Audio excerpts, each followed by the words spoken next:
Hey everyone, this video is about your 5 professional references. So as I mentioned in the first video, you're going to find information in a variety of ways when you're in your career. So here are some of the ways that you will do so. So for your references, you need a book that is something that you can trust the information. So you'll have to assess, well, how do I know this information? And sometimes you can even get a book by the theorists themselves, so that's a big score. Typically, you want to look for books less than 10 years old. However, there could be reasons why it's still a good resource if it's older. So you'll have to do some analyzing on that and talk with me if you have any questions.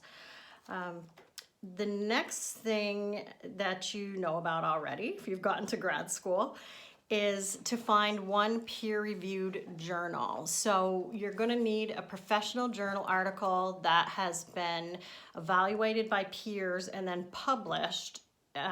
So that's something that you can generally trust, at least for now. Sometimes things are disproved as time goes on.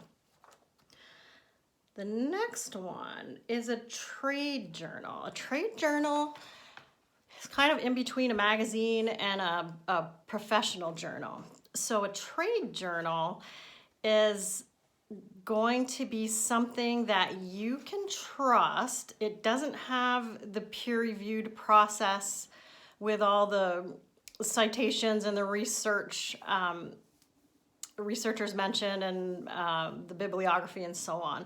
Doesn't have that, but it is something that your field trusts to get good, quick snippets of information, because in reality, you're not going to have time to do a whole bunch of research with books and peer-reviewed journals. So it's a quick way to be up to date on something, or say, oh, that's something new, I better go research that. So for counseling, I get Family Therapy Network.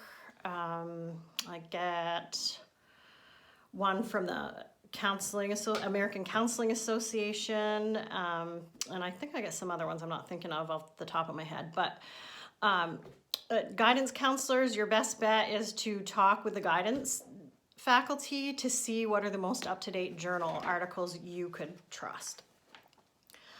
If you're not sure if a trade journal is going to work, or if it is a trade journal, please just contact me. Something like Psychology Today is not a trade journal. It's more of a pop psychology, more for the general public, not professionals, even though professionals get Psychology Today. So it doesn't quite meet the standards I'm looking for. So moving on, a professional website. With technology today, there's a lot of professional websites out there. So you might find some specifically with your theorist name, like Adler, or you might find a certain type of counseling, like Internal Family Systems Institute.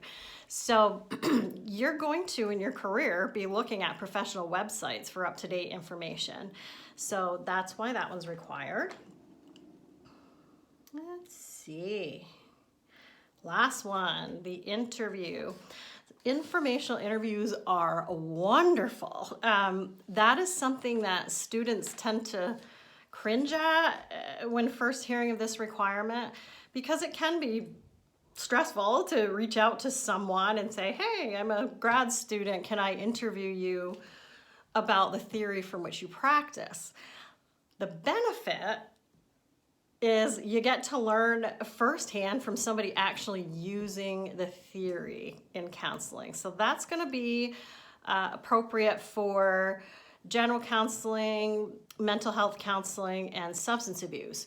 Guidance counselors, there's a different emphasis on theories. So even though you'll be exposed to some theories as you are in this class, for the guidance counselors, you're more going to just want to find someone to interview that is in the grade level that you are interested in, or you think you might be interested in. So do you want to interview a elementary, middle school, or high school guidance counselor?